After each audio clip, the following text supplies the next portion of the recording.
Bonsoir à toutes, bonsoir à tous et bienvenue à cette rencontre avec Fernando León de Aranoa. Fernando était venu une fois à Montpellier il y a 30 ans, mais c'était au cinéma Diagonal. Mais nous, au cinéma, nous ne l'avions jamais reçu et c'est probablement un des cinéastes espagnols les plus importants à nos yeux. Il fallait absolument réparer cela. Et cette rétrospective lui est consacrée. N'oubliez pas les deux derniers rendez-vous ensuite à 19h, son dernier film El Buen Patrón. Et demain à 10h, il présentera un de ses films de chevet au Rabelais à 10h, Macaroni d'Ettore Scola. Il va vous en parler. Je vous demande d'accueillir Fernando León de Aranoa.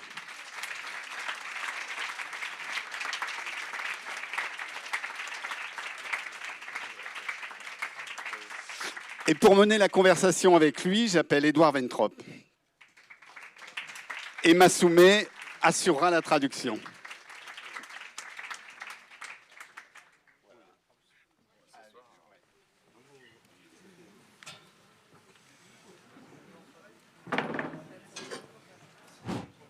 Combien y a-t-il de personnes qui sortent de Perfect Day?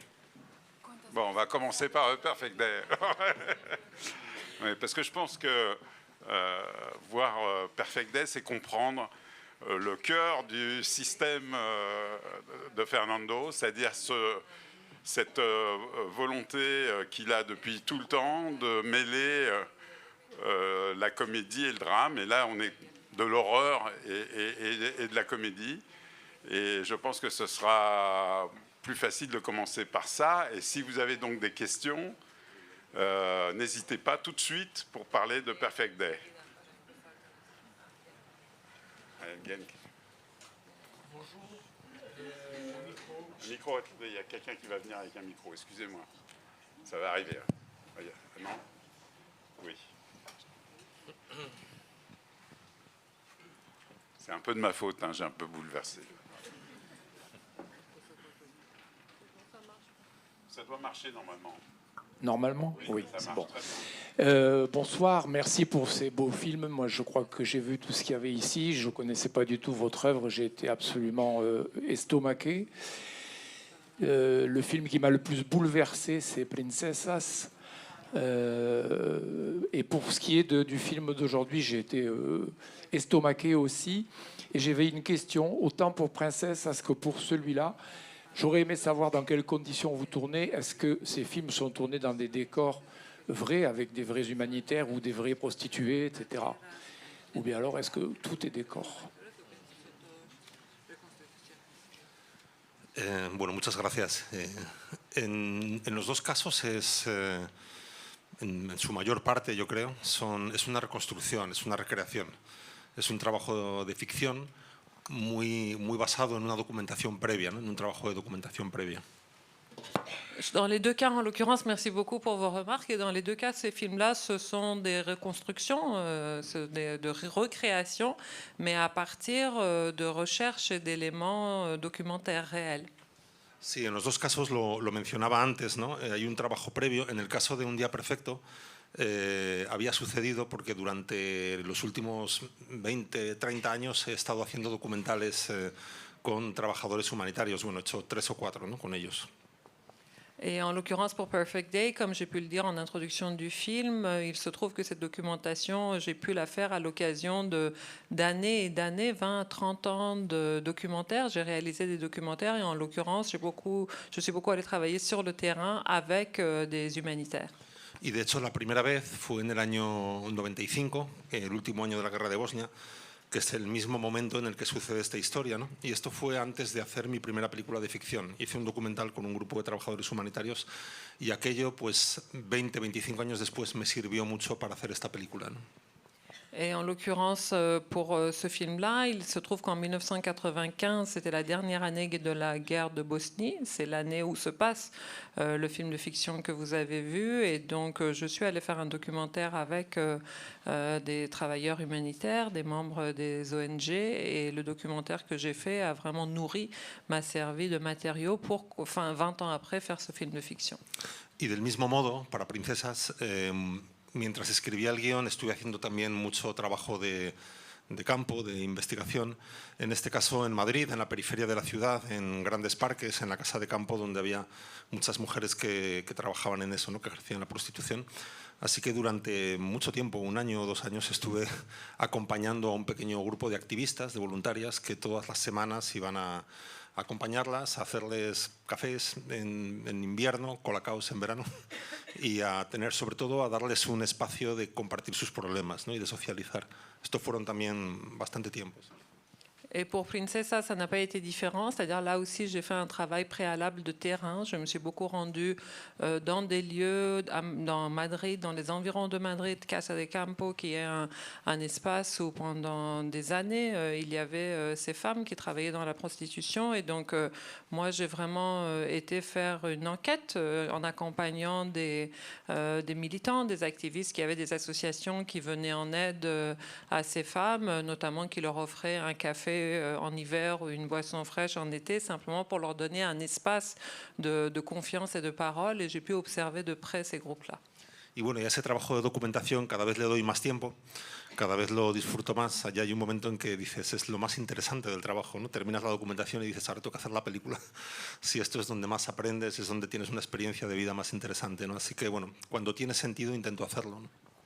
Et ce travail de recherche et de documentation, finalement, c'est devenu presque une fin en soi pour moi. C'est-à-dire, j'y prends tellement de plaisir, j'apprends tellement, c'est un processus tellement enrichissant que je me plonge dedans et j'y consacre de plus en plus de temps. Et quand ça se termine, je me dis, est-ce que je veux vraiment faire un film de fiction? Puisque finalement, c'est le chemin le plus beau.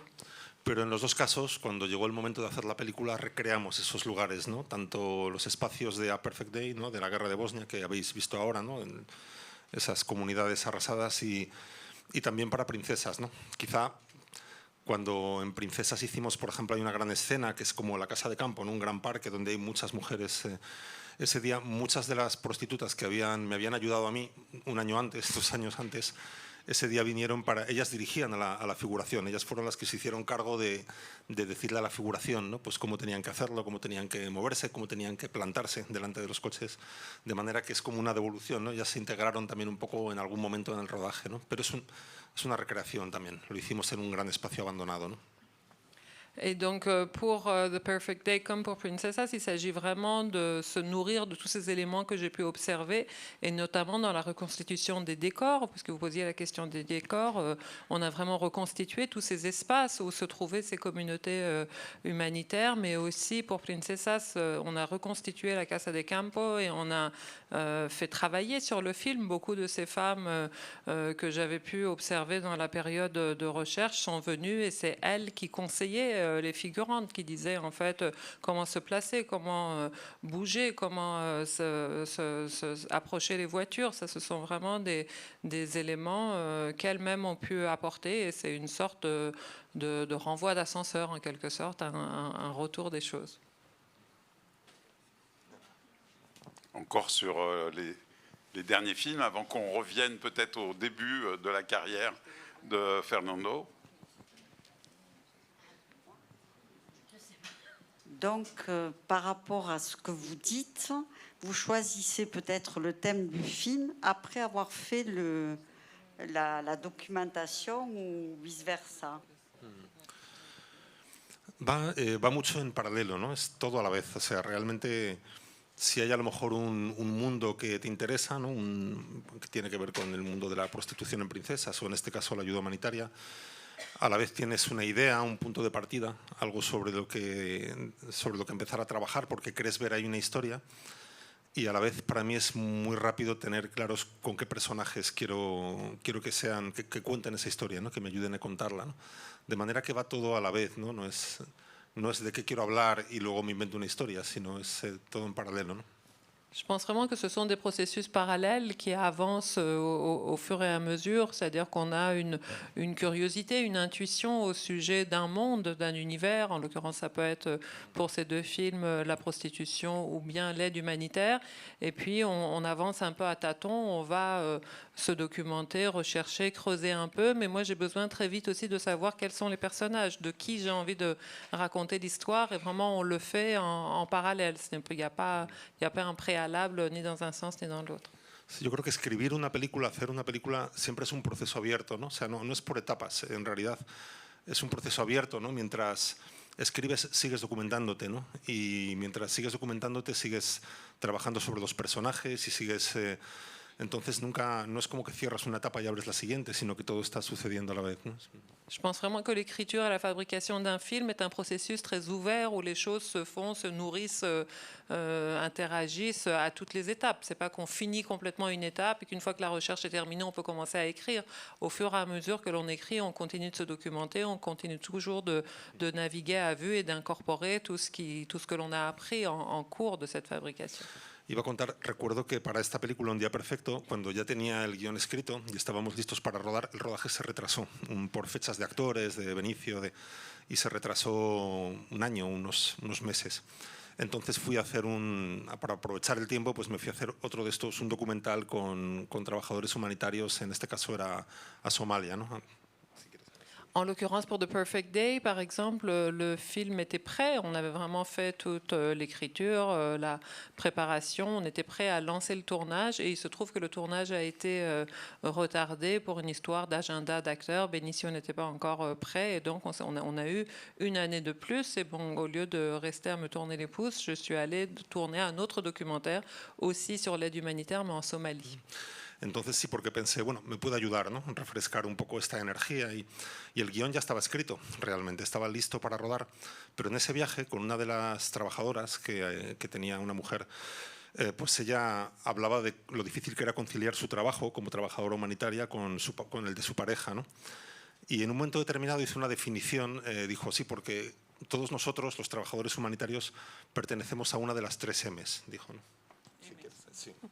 Le scénario était prêt, donc j'aurais pu tout simplement me contenter de le garder sous le coude pour le tourner un an plus tard, mais je me suis dit ça m'aiderait, ça pourrait enrichir et renouveler un peu l'énergie que d'aller sur un autre terrain et tourner un autre documentaire. Et donc c'est là, en rencontrant une femme qui faisait partie de ces personnes qui travaillaient dans l'humanitaire, qui, elle, m'a dit quelque chose qui m'a beaucoup marqué, parce qu'elle avait beaucoup de mal à concilier en fait ce travail humanitaire avec sa vie de couple.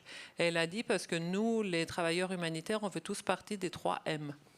Y entonces me explicó que esas 3 M's, por sus siglas en inglés, ¿no? Dice que todos ellos son o misioneros, ¿no? Misioneros en inglés, mercenarios o misfits, ¿no? O inadaptados o gente que no encaja en ningún sitio, ¿no?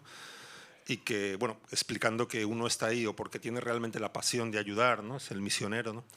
O es un mercenario, que es alguien que es bueno en su trabajo, cobra por hacer ese trabajo, pero su implicación es esa. O misfits, que son los que están haciendo ese trabajo porque no pueden estar en ningún otro lado, porque ya no encajan en la sociedad, no tienen ningún...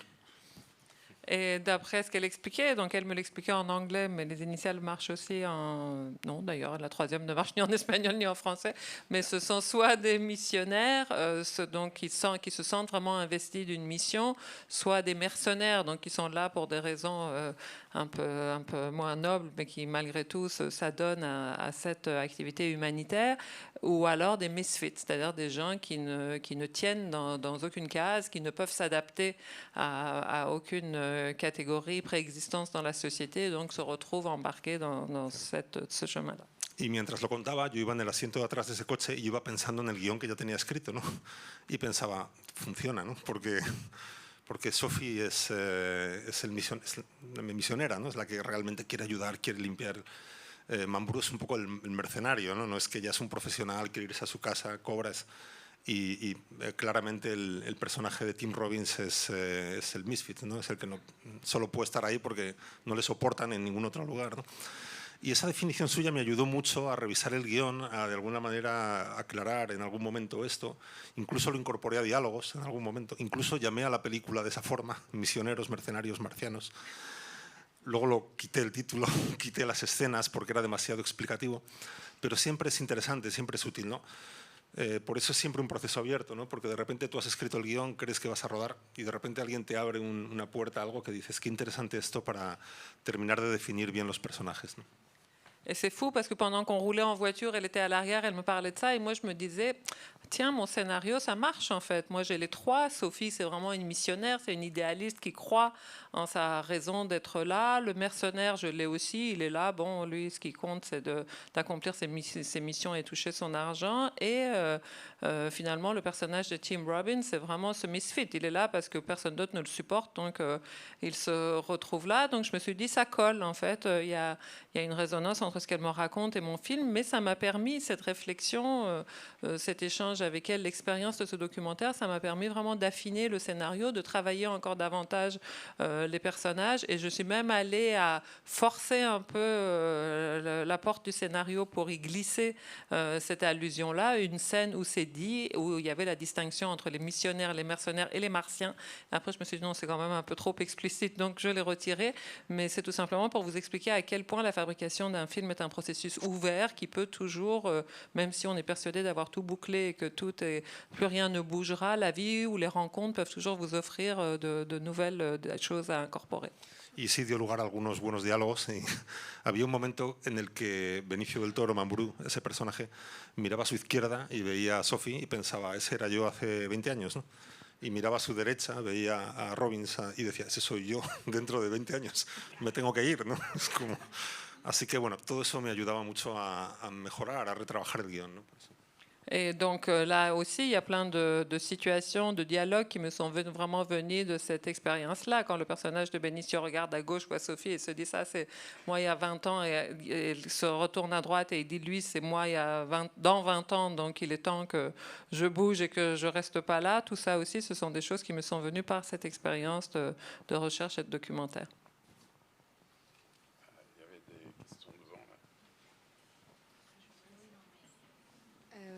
Oui, vous abordez dans vos films, vous avez une documentation très fouillée. Et malgré tout, donc vos personnages sont également très épaissis par le rapport que vous avez avec en l'occurrence les humanitaires ou les organismes qui s'occupent des prostituées. Par contre, votre scénario et vos histoires sont d'une clarté et d'un humour extraordinaire. Ça vient d'où, ça ?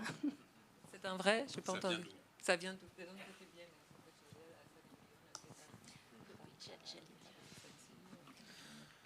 Pues, o sea, normalmente hay un punto de partida que tiene que ver con la historia también, ¿no? Un conflicto, algo que te interesa, ¿no? Como el inicio de algo, ¿no?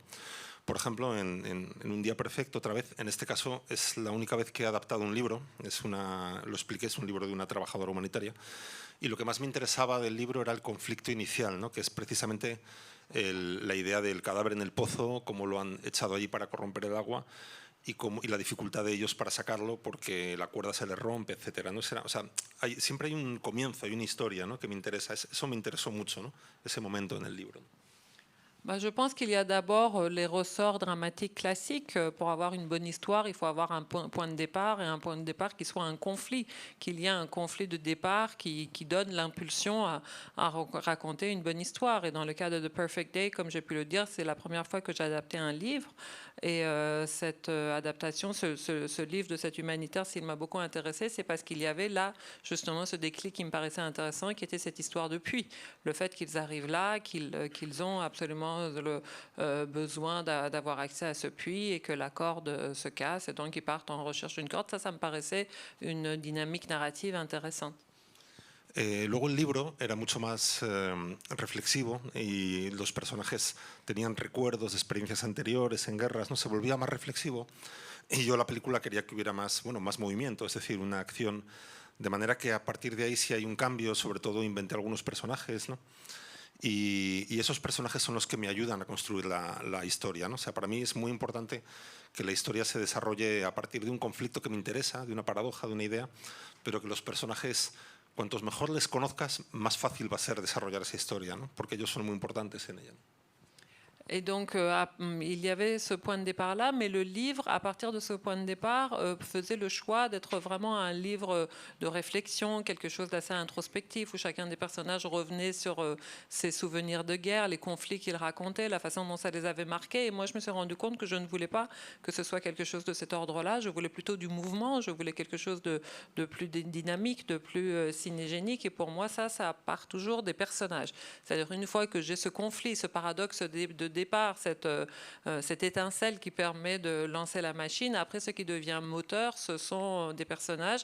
Et je suis toujours persuadée que mieux je connais les personnages, plus j'en connais tous les aspects, toutes les complexités, et plus ça me permet de lancer la machine du film en avant et de raconter une bonne histoire. Claro, cuanto mejor conozcas a tus personajes, más sencillo va a ser, porque ellos te van a ayudar a escribir la historia, ¿no? Hay un momento muy dulce, que es el mejor en la escritura de un guión, que es cuando notas que el peso, la mochila, tú ya no la llevas, la llevan ellos, ¿no? Entonces es mucho más fácil, ¿no? Es seguirles a partir de ese momento, ¿no? En eso ayuda mucho la documentación y también inventar, por supuesto, las dos cosas van juntas, ¿no? O sea, inventar, imaginar, junto con lo que has aprendido, ¿no? Et je pense vraiment que mieux on connaît ces personnages, plus c'est facile d'écrire un scénario, parce que finalement, c'est eux qui le portent, c'est eux qui prennent en charge ce mouvement et cette dynamique. Et dans l'écriture de scénario, il y a toujours un moment délicieux, c'est le moment où soudain on se sent soulagé, puisque c'est pas plus nous qui portons la charge du scénario, c'est plus à vous de le traîner, puisque les personnages ont déjà pris le relais et avancent devant vous. C'est déjà eux qui savent le faire avancer, et c'est vraiment le secret pour moi, c'est ça, c'est d'avoir des personnages suffisamment riches, suffisamment existants pour que quelque chose vous échappe et que ce soit eux qui l'avancent. Et ça vient du fait d'être en effet très documenté, de les avoir construits à partir d'une réalité, d'un terrain observé, mais aussi de l'imaginaire. Bien sûr, il s'agit aussi de savoir les construire et leur donner de l'épaisseur. Y a partir de ese momento, pues tienes que perseguirles, ¿no? Tienes que seguirles y es verdad que muchas veces sientes que ellos van tomando decisiones, incluso en los diálogos. A veces yo estoy escribiendo una secuencia y hay un momento en que no sé lo que estoy escribiendo ya, porque ellos realmente hablan solos, ¿no? Entonces, lo que sí sé es que cuando eso pasa es el mejor momento, porque tú ya eres una especie de medium en realidad. Escribes y luego ya cortarás, ¿no? Luego ya le quitarás lo que no sirve, pero normalmente esos son los momentos más acertados, ¿no? Que luego el resultado es mejor, cuando ya el personaje tiene esa autonomía, ¿no? Y la comparte contigo, ¿no?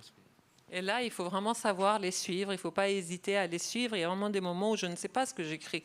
Je ne sais pas ce que j'écris parce que c'est plus moi qui écris, c'est eux qui parlent. Même les dialogues viennent d'eux, les décisions qu'ils prennent, les chemins qu'ils prennent. Il faut savoir se laisser porter et se rendre compte que nous, on n'est plus qu'un moyen, un catalyseur. On est là pour recueillir tout ce que les personnages ont à nous offrir, quitte à couper ensuite, quitte à reprendre des choses en main. Mais il faut savoir se laisser porter par eux, et c'est toujours très bon signe en fait. Quand le scénario est en train de s'écrire un peu malgré vous, qu'il vous devance, c'est que les choses vont plutôt bien.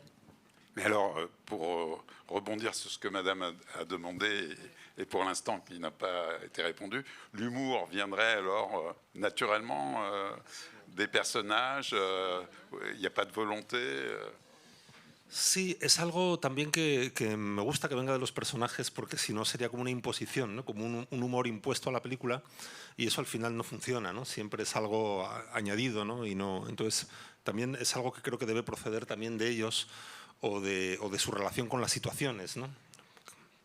Oui, moi aussi, ça aussi, j'aime vraiment beaucoup que ça vienne des personnages, que ce soit intrinsèque, que ça ne soit pas quelque chose que l'on plaque.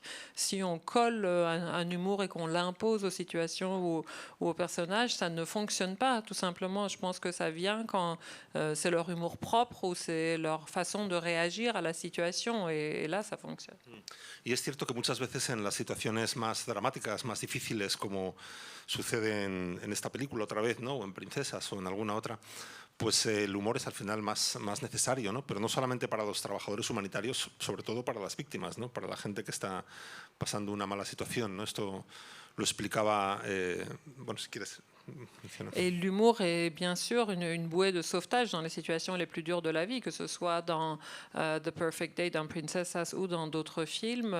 Évidemment, l'humour est là, il est présent. Je n'ai pas besoin de l'inventer, non seulement pour le personnel humanitaire, mais pour les victimes elles-mêmes, les gens qui vivent les horreurs.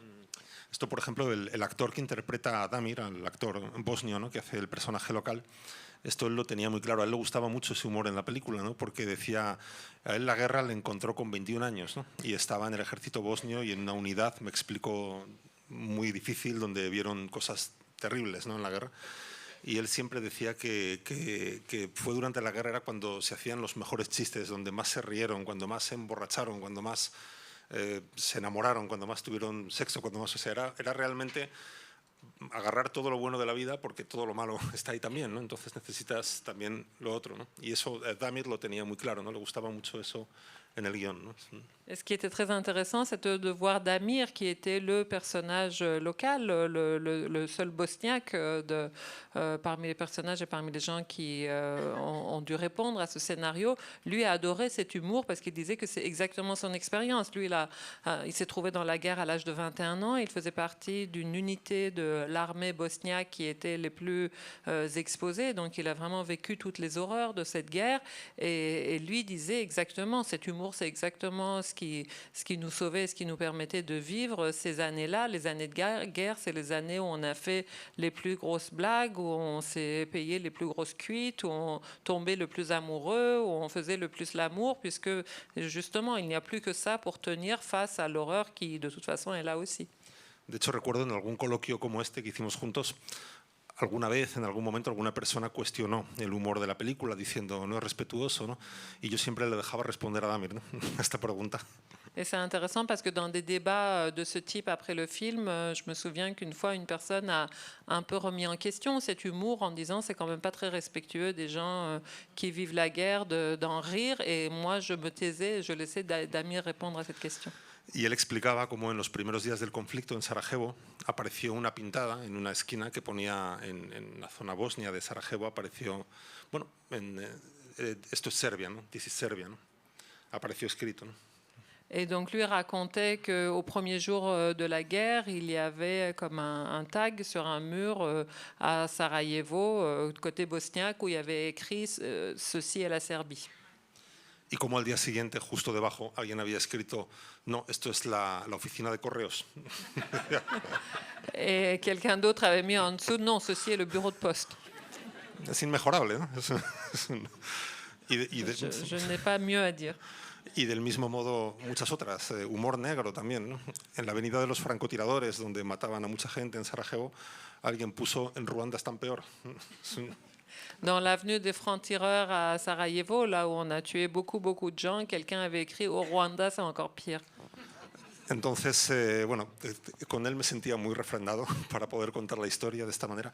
Y sí, al final es parte, bueno, volviendo al origen de la cuestión, ¿no?, que al final es parte de la vida, está en todas partes y creo que otra vez en los momentos más dramáticos es más importante.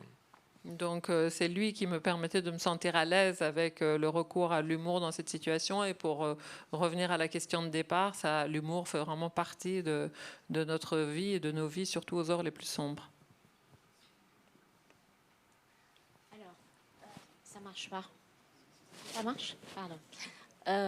Alors je vais rebondir sur ce qu'a dit le monsieur qui est derrière moi, où effectivement, quand on découvre votre cinéma, on a envie de tout voir. Moi, c'est un vrai coup de cœur cette année, grâce à vous. Et vous nous, grâce à tout le travail que vous faites, vous nous nourrissez pleinement. Vous nous donnez un regard sur la société d'aujourd'hui, sur des personnes dont on n'entend pas si souvent parler de ça. Et ça fait vraiment énormément de bien, tout ce travail profond des relations humaines, en fait. Et la petite question, elle est toute simple, c'était par rapport à la bande-son du film Princessa de Manu Chao, où il prononce cahier. Et je me posais la question de savoir si c'était vous qui aviez pioché dans le titre de sa chanson ou si la chanson avait été créée au moment de votre film. No, bueno, muchas gracias también. Y no, hizo la canción para la película, ¿no? Bueno, también el oficio de hacer películas te da el privilegio de trabajar con gente que admiras, ¿no? A mí me gustaba mucho el trabajo de Manu Chao, ¿no? Y ya había intentado en una película anterior, en Barrio, que colaborara conmigo, ¿no? Y no pudo, ¿no? De manera que en Princesas lo volví a intentar, ¿no? Si quieres.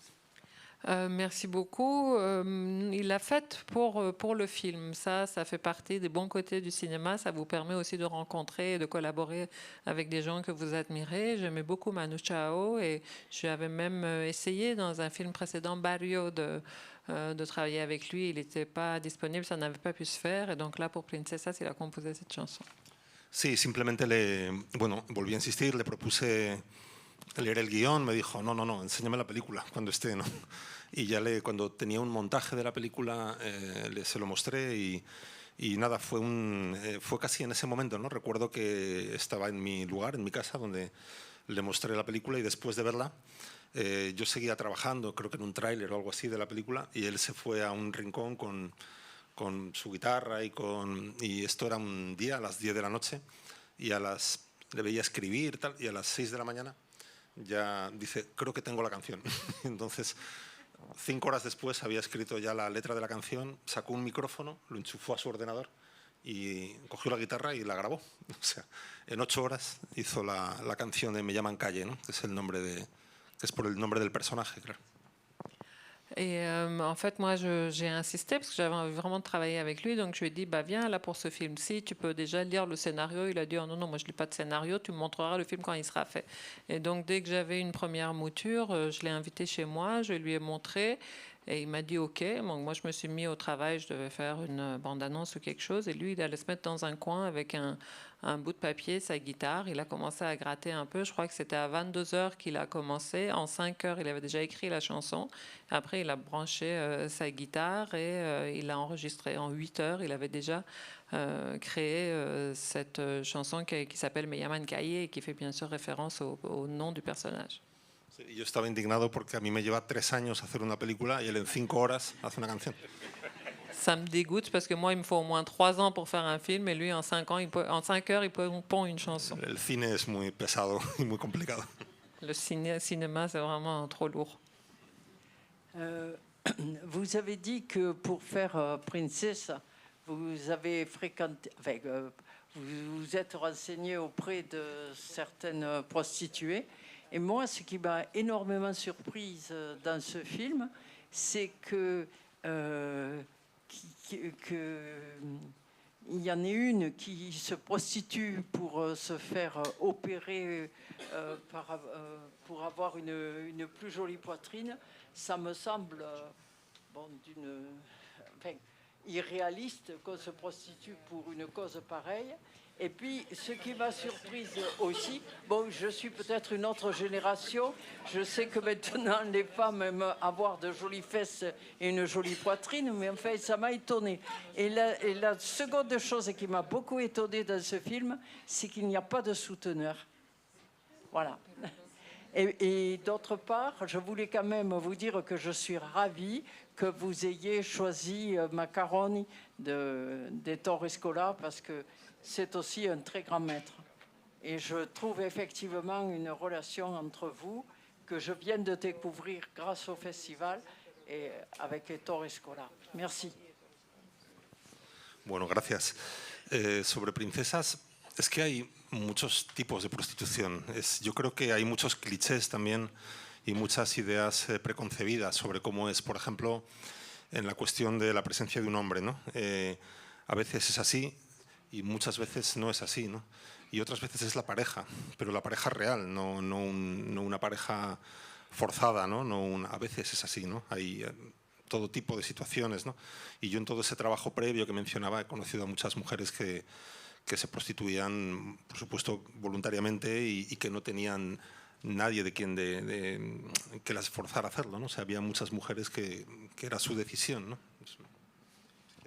D'abord pour Princessas, je dois dire que en fait, ce que m'a permis de faire d'apprendre ce travail de documentation, c'était de voir qu'il y avait sur la prostitution beaucoup de clichés, beaucoup d'idées préconçues et que finalement il y avait toutes sortes de prostitution. Notamment, il y avait beaucoup de femmes qui prostituaient de leur propre gré, en tout cas, qui ne répondaient pas à une obligation exercée par un homme, par un souteneur. Parfois oui, mais parfois non.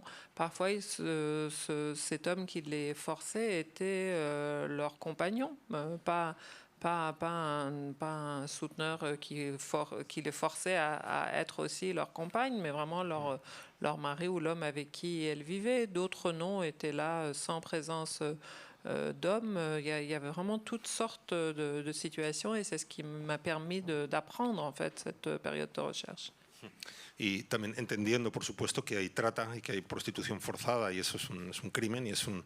Pero, por ejemplo, muchas de estas mujeres yo las conocí cuando en Madrid ellas organizaron una manifestación de prostitutas en el centro de Madrid reclamando derechos laborales, ¿no? En su caso, algunas de ellas lo que querían era precisamente para evitar la dominación de un hombre o de una... tener derechos laborales y la posibilidad de pagar seguridad social para tener protección, jubilación, toda una serie de derechos que no tienen, ¿no? Mais bien sûr que la traite des personnes existe, que la prostitution forcée existe et que c'est un crime. Mais ce que je veux dire, c'est que ce n'est pas le cas de toutes les prostituées. En l'occurrence, beaucoup des prostituées que j'ai rencontrées pendant cette période de recherche, je les ai rencontrées à l'occasion d'une manifestation qu'elles ont organisée dans le centre de Madrid où précisément ce qu'elles réclamaient, c'était d'avoir des droits liés à leur travail, que ce soit reconnu et que ça leur ouvre des droits tels que la sécurité sociale, la retraite, précisément pour aussi leur assurer une indépendance, une sécurité et échapper à cette domination ou à ces abus liés à leur statut. Hay grandes películas que se ocupan del tema de la trata, ¿no? Recuerdo, por ejemplo, una película Lilia Forever, ¿no? No sé si recordáis una película que hablaba precisamente del fenómeno de la trata, ¿no? Pero en este caso yo no quería centrarme ahí, es otra historia, quería centrarme, bueno, en lo que he contado, en el personaje de Zulema. Lilia Forever. Lilia Forever, par exemple, fait partie de ces films qui ont traité de cette question-là, de la traite et de la prostitution forcée, mais moi, ce n'était pas mon sujet, ce n'est pas de ça que je traitais dans ce film-là. Y con respecto a la cuestión económica, también hablo de España ahora, pero sucede en cualquier país, hay mujeres que su necesidad es otra, ¿no? No están en la necesidad de la supervivencia, como es el caso de Zulema, o de enviar dinero a su hijo, a su casa, sino que bueno, hacen un trabajo de escort, ¿no? De acompañamiento, que al final es lo mismo, es prostitución. Y bueno, sus necesidades son otras. Lo que quieren es decir, el tema del pecho es una elección, pero que tiene que ver con comprarse ropa mejor de la que se podrían comprar, con vivir mejor en un apartamento mejor de lo que... Es decir, que eso también sucede, ¿no? El hecho de que no sean mujeres en una situación de necesidad extrema no significa que no suceda, ¿no? Es decir, ellas, pues en algún caso, pues existe esa otra necesidad que nos puede parecer más perentoria a nosotros, ¿no? Menos importante, pero es lo que hace que, en el caso de Calle, por ejemplo, pues decida también tener ese tipo de, bueno, prostituirse, ¿no? Et pour ce qui est de l'aspect économique, là aussi, il y a une grande variété. Bien sûr, ça va de personnes pour qui il s'agit simplement de survie ou d'envoyer de l'argent à son enfant. Donc, c'est le cas de Zulema dans le film, mais ce n'est pas toujours le cas. Il y a aussi les personnes qui font de l'escorte, ce qui est aussi une autre forme de prostitution. Et ça peut être simplement pour améliorer leurs conditions de vie. Ça peut être acheter des plus beaux vêtements ou habiter dans un meilleur logement ou une dimension qui peut paraître plus superfétatoire qui est celle de se refaire faire des seins, mais là aussi il y a toute une variété de motivations et de cas de figure dépendant de chacun. Pagar estudios universitarios incluso, ¿no? Ou se payer des études universitaires par exemple. Y finalmente, perdona.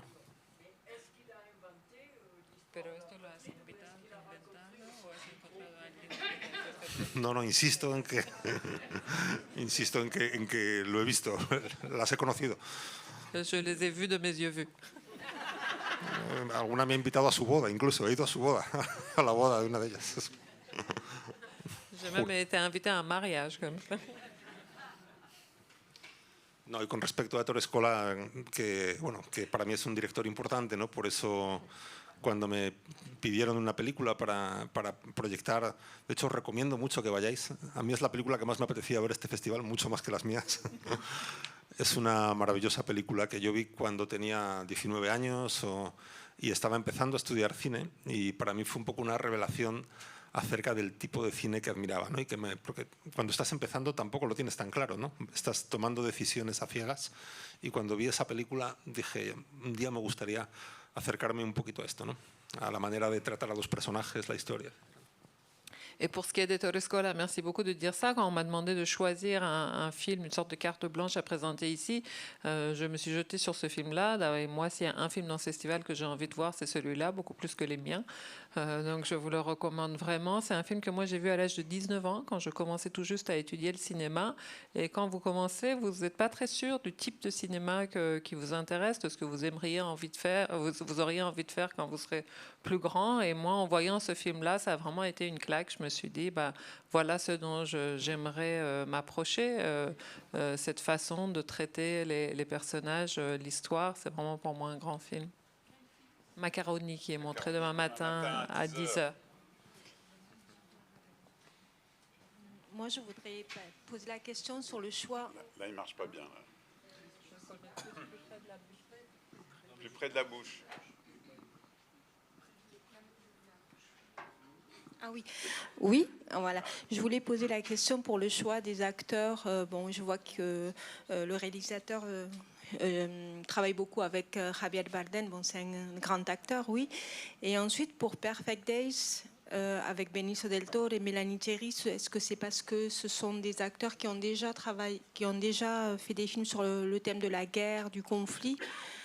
Par exemple, Mélanie Thierry dans No Man's Land ou Benicio del Toro dans Le Che. Et bon, après, Javier Bardem aussi, c'est un grand acteur.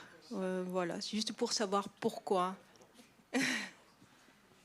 ¿Cómo es la elección de esos actores, no? Pues no es por esa razón, ¿no? Bueno, es verdad, se dice y es cierto que cuando eliges a los actores, si te has equivocado, estás en un problema serio, ¿no? La elección de los actores hace que el 70% de la película esté hecha, ¿no? Es decir, si eliges bien es lo más importante, porque todo va a ir bien, ¿no? Pero sí, o sea, es una decisión que a mí me pesa mucho, ¿no? C'est un sacré enjeu, le choix des acteurs. Non, je ne les ai pas choisis pour ce qu'ils avaient fait avant, mais il faut savoir qu'il ne faut pas se tromper. En fait, bien choisir ses acteurs, c'est déjà assurer 70% de la réussite du film, à mon sens. Y en realidad yo parto mucho del guión. Escribo mis películas, soy guionista, entonces cuando escribo intento no pensar en ningún actor, porque creo que es una equivocación, por dos razones. Una, porque a lo mejor luego ese actor no quiere hacer tu película, con lo cual has hecho un error, ¿no? Es una equivocación. Y otra, porque creo que corres el riesgo de escribir para alguien, y es fácil escribir cosas que ya le has visto hacer muy bien en otras películas, ¿no? Es un poco lo que decías, ¿no? Cosas que ya le has visto hacer, con lo cual escribes lo mismo, ¿no? Dices, qué bien hizo este tipo una borrachera en esta película, le escribo una borrachera, ¿no? Y creo que eso es un error, ¿no? Y ni siquiera a un buen actor le va a gustar que hagas eso, ¿no? Et il se trouve que je suis moi-même le scénariste de mes films, donc la recherche des acteurs se fait une fois que le scénario est écrit. Je me garde bien d'écrire en ayant en tête des acteurs. Je pense vraiment que ça, c'est une erreur à éviter. Tout d'abord parce que l'acteur en question peut ne pas avoir envie de faire votre film, mais là vous êtes bien embêté si vous l'avez écrit pour lui ou pour elle. Mais aussi parce que la tendance naturelle que vous auriez, ça serait de développer votre personnage en fonction des choses que vous l'avez vu bien faire ailleurs, dans d'autres films. Ah ben lui, il saurait jouer une cuite, donc je vais écrire ça. Il ne faut vraiment pas faire ça, il faut précisément essayer d'écrire librement sans déjà coller un visage ou un acteur sur les personnages que vous développez. Y para estos casos que has mencionado, ¿no? En realidad, mira, con Benicio del Toro es un actor que me gusta muchísimo, ¿no? O sea, le veo en la película y me parece espectacular, ¿no? El registro en el que trabaja, ¿no? Tan pequeño, ¿no? Tan sutil, como llena su personaje de cosas, de miradas, de pequeños. Entonces, en este caso, un amigo me dijo que Benicio del Toro había dicho en una entrevista que los dos directores españoles que más le gustaban eran otro, Víctor Erice, que es un gran director, y yo, y que quería trabajar con nosotros, ¿no? Y entonces yo pensé, vamos a ver si es cierto. Entonces le enviamos el guión a Benicio, le dijimos, a ver si Entonces le enviamos el guión de Un día perfecto y era cierto, ¿no? Le gustó mucho el guión y dijo, quiero hacerla, y desde el principio se sumó a la película, ¿no? Esto para Benicio, ¿no? Fue así como pensé en él, ¿no? Es verdad que él tiene unas características que le hacían muy indicado para el personaje, ¿no? Por su edad, por su aspecto físico también, está a cargo de la seguridad del grupo, él tiene algo de jefe, también tiene, como se dice, tiene ese magnetismo, ese peso, ¿no? Esa fuerza, ¿no? Et donc, non, je ne les ai pas choisis pour les choses qu'ils avaient fait avant. Pour Benicio, pour moi, c'est un acteur formidable. C'est vraiment quelqu'un que j'aime beaucoup. Il suffit qu'il soit dans un film pour briller. Il a un registre extrêmement particulier, extrêmement ténu. Il a vraiment quelque chose de très subtil, de présence, de regard dans son jeu. Et puis, il se trouve qu'avant ce film, j'ai un copain qui m'a dit que Benicio del Toro avait dit qu'il y avait 2 cinéastes qui l'intéressaient en Espagne avec qui il avait envie de tourner. C'était Victor Erice et moi. Je me suis dit, ça c'est un peu bizarre, on va voir si c'est vrai. Et donc je lui ai envoyé le scénario de Perfect Day pour voir. Et il a dit oui, il a tout de suite dit que le scénario lui plaisait et qu'il avait envie de tourner avec moi. Et alors évidemment, il avait des caractéristiques, notamment physiques, qui le rendaient très apte à incarner ce rôle-là. Il a comme ça cette espèce de présence rassurante, puisqu'il assure la sécurité du groupe, ce corps, cette présence, son âge, tout ça collait bien, mais donc c'est comme ça que la rencontre s'est faite. Y en el caso de Mélanie, es verdad que en su caso el personaje en mi cabeza sí era físicamente como es ella, ¿no? Es decir, sí imaginaba un personaje con los ojos claros, con la piel muy... Había algo que la asociaba con el agua, ¿no? Ella es como la encargada del agua, ¿no? Hay una pureza también en su personaje, en la manera en la que confronta, quiere arreglar las cosas. Entonces, en mi cabeza el personaje era físicamente, pero luego hicimos un trabajo de casting en Francia y vi algunas actrices y bueno, apareció pronto y me encantó su trabajo, ¿no? Y enseguida se quedó el papel. Pero sí buscaba un físico como el suyo, ¿no? Y luego pues ya su calidad como actriz hizo que se quedara en la película, ¿no? Dans le cas de Mélanie, ça a été assez différent. La seule chose que j'avais en tête quand j'écrivais le scénario, c'était vraiment quelqu'un qui, pour moi, était lié à l'eau, à l'élément liquide. Je voyais un physique assez proche du sien, des yeux clairs, quelque chose d'un peu diaphane, comme ça, une peau très claire, quelqu'un qui était lié à cet élément à queue. Donc, c'était un physique assez proche du sien. Pour autant, on a fait un casting, on a auditionné plusieurs actrices et elle, immédiatement, aussi bien pour son physique, mais aussi pour son jeu d'actrice, pour son travail, a très vite collé au rôle. Yo no la conocía antes a ella y tengo que decir que su trabajo me gusta muchísimo. Je la connaissais pas avant et je dois dire que j'aime beaucoup son travail, très, très viscéral dans sa façon d'être. Beaucoup de vérité chez elle. Et Bardem dans les autres films, parce que hier vous m'avez dit, donc c'est une confidence, que sur Los Lunes al Sol, il y a un acteur que vous vouliez absolument, c'était Bardem. Les autres, vous avez fait des castings, y compris Tossard. Et en effet, comme dit Madame, Bardem, il revient ce soir d'ailleurs. Es verdad, para Javier es un actor que me gustaba mucho, nunca había trabajado con él. Y yo, de hecho, para el personaje protagonista de Los Lunes al Sol, imaginaba a alguien más mayor, a un personaje, a un actor más mayor, 40 y tantos años incluso, ¿no? Y me pasó que me encontré con él en un festival de San Sebastián, nos presentamos y me invitó a ver una película anterior que es Before the Night Falls, una película en la que hace de un poeta cubano, Reinaldo Arenas, hace un trabajo increíble en esa película. Y viendo la película, estaba en la última fila del cine y pensé, si hace esto, es capaz de hacer cualquier cosa, ¿no? Es capaz de hacer mi personaje también, aunque sea mucho más mayor, etc. Así que salí del cine y tenía el guión encima. Hay un momento en que yo viajo con el guión todo el rato, para leerlo en cualquier... Y entonces me fui a una cafetería y leí el guión imaginando a Javier Bardem en el rol de Santa, del protagonista de Los Lunes al Sol. Y me pareció que funcionaba, que tenía la fuerza, esa determinación que tiene el personaje, también está en Javier, ¿no? Y entonces por eso a él le ofrecí el personaje después de ver esa película, ¿no? Pour Bardem, oui, pour Los Lunes al Sol, ça a été assez particulier puisqu'à l'origine, pour le personnage de Santa, qui était donc le protagoniste, j'envisageais un acteur plus âgé, un homme qui ait une quarantaine bien tassée, quelqu'un qui soit un peu le chef du groupe. Et je n'avais pas pensé à Bardem, même si j'aimais beaucoup son travail déjà. Et un jour, il se trouve qu'au Festival de San Sebastián, nous avons été présentés et il m'a proposé d'aller à la projection du film dans lequel il jouait. Moi, j'étais au dernier rang et il se trouve que c'était Before the Night Falls où il joue le rôle du poète cubain Reinaldo Arenas. Et quand j'ai vu ce film, j'étais complètement époustouflée. Je me suis dit, mais il peut tout faire, ce type. S'il peut jouer ce rôle-là, il devrait pouvoir jouer Santa dans mon film aussi. Et donc, comme j'ai toujours mon scénario sous le coude, où que j'aille, je ne me déplace pas sans mon scénario, je peux toujours travailler dessus. Et donc, après le film, je suis allée m'asseoir dans un café et j'ai relu tout le scénario en imaginant Santa sous les traits de Javier, et je me suis rendu compte que ça fonctionnait, qu'il avait comme ça cette assurance, cette force qui pouvait bien excuser son jeune âge. Et donc, c'est comme ça que, après cette rencontre, je lui ai proposé le rôle. Y hay una cosa en él también que descubrí después que lo hizo, que le hacía muy adecuado para el papel, que es que Javier, tiene esta relación, es un tipo, tiene una relación muy íntegra y muy honesta con su trabajo, ¿no? Como Santa, como el personaje de la película, ¿no? Es muy... Y entonces, cuando estábamos reuniéndonos en su casa para hablar del personaje y de la película, mano a mano, recuerdo que en ese momento él había sido nominado a un Oscar por Before the Night Falls, entonces le estaban llamando todos los directores americanos para trabajar en grandes superproducciones con presupuestos muy altos. Y entonces estábamos trabajando y saltaba el contestador automático y era el asistente de un gran director americano. Y quería que hiciera esa película, ¿no? Y era una película que chocaba en fechas con la mía. Era, si quieres, perdona, sí, está bien. Entonces, era un gran director y yo le decía, Javier, coge el teléfono. Decía, no tienes que...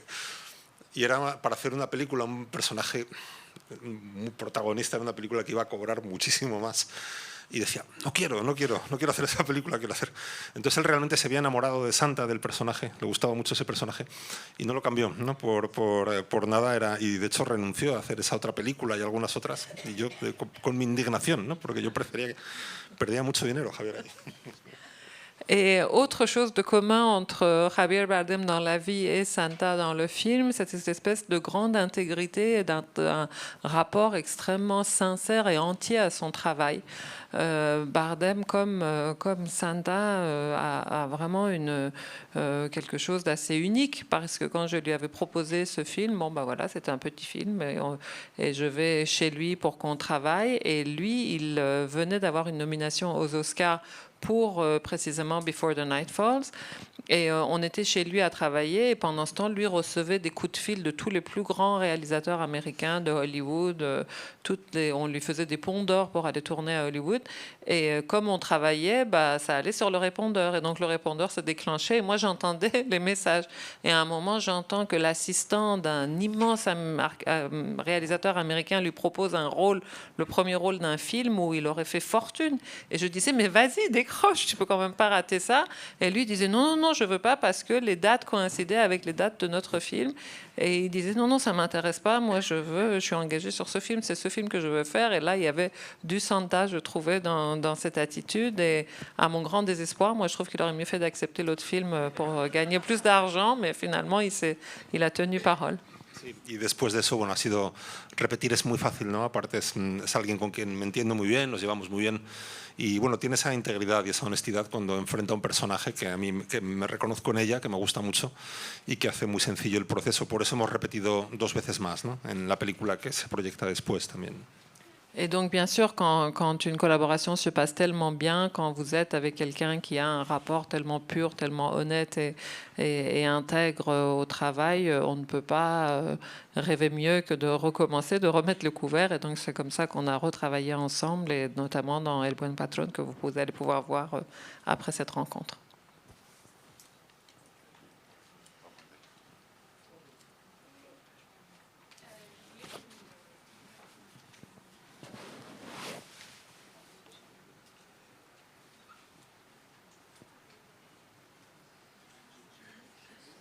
Bonjour, je voulais vous demander une question qui est un peu spécifique et technique pour A Perfect Day.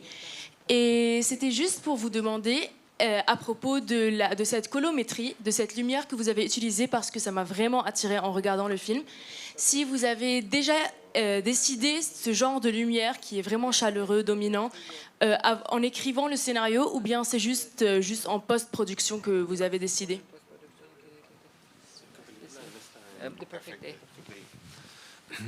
Sí, yo tenía claras algunas cosas que vienen precisamente de aquel viaje a Bosnia en el año 95, ¿no? Que había un contraste muy fuerte entre el horror, entre esas comunidades destruidas y todas con su cementerio a la entrada de la comunidad, ¿no? Como rodamos en la película también, y la belleza del paisaje, la luz, ¿no? El tremendo brillo de la luz, del cielo, del sol, ¿no?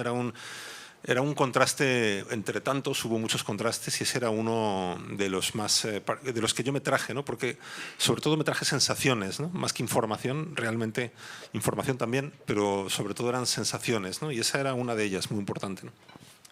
Oui, ça faisait partie des choses qui m'étaient vraiment restées de ces voyages de découverte et de documentation que j'avais fait en 95. Un des aspects les plus marquants, parce que dans ces voyages-là, il y a les informations, mais il y a aussi les sensations qui vous restent et qui nourrissent votre imaginaire au moment de l'écriture. Il y avait ce contraste très saisissant entre cette violence, cette horreur, ce cimetière à ciel ouvert qui était Sarajevo quand on arrivait, et la façon dont on le montre dans le film aussi, mais avec ce paysage extrêmement beau, lumineux, cette lumière très forte, cette brillance de l'atmosphère et des paysages. C'est quelque chose qui m'avait beaucoup marqué. Et donc je savais que j'allais montrer ça aussi dans le film. Así que no quería hacer una película oscura donde todo es... hay muchas veces, ¿no?, que el paisaje de la guerra se nos cuenta de esa manera y no dudo que pueda ser así también, ¿no? Pero en este caso para mí lo que fue muy chocante es esa mezcla, ¿no?, de esa belleza del lugar y esa luz con la oscuridad de todo lo que pasaba allí, ¿no? De manera que siempre tuve claro que quería hacer una película muy luminosa, muy abierta, casi como un western, ¿no?, en términos de imagen, utilizando ópticas angulares, ¿no?, que aumentan, ¿no?, le dan toda esa luminosidad y ese tamaño al paisaje, ¿no? Y también porque la energía que hay en esos trabajadores humanitarios para mí tiene que ver con eso, ¿no?, con esa fuerza también. Imaginaba un poco una película, yo si tenía que decir qué género era, decía, es una película punk rock, ¿no? Es como quiero que sea, por eso la música es punk rock en la película también, ¿no? Es como quiero que tengas energía alta, vibrante, ¿no? Porque se trata de no rendirse, ¿no? Se trata de, o sea, el éxito es seguir, ¿no? Para mí el éxito de esos personajes es que al final se van a desatascar letrinas, que eso es, contado por ellos, es lo peor que te puede pasar. O sea, porque es un lugar espantoso, claro, las letrinas de un campo de refugiados derrumbándose. Y eso es lo que quería que tuviera la película, ¿no? Una energía muy alta, mucha fuerza, grandes angulares, mucha luminosidad, mucho brillo, ¿no? Y es lo que buscamos con el operador de la película, que creo que era mi primera vez con él, el trabajo con él, y la verdad es que lo disfruté mucho, creo que le enriqueció mucho la película, me ayudó mucho visualmente también. Alors je conçois bien sûr qu'on peut faire des films de guerre aussi qui soient des films très sombres, très gris et donner à voir cette dimension très, très, très sombre de la guerre aussi visuellement.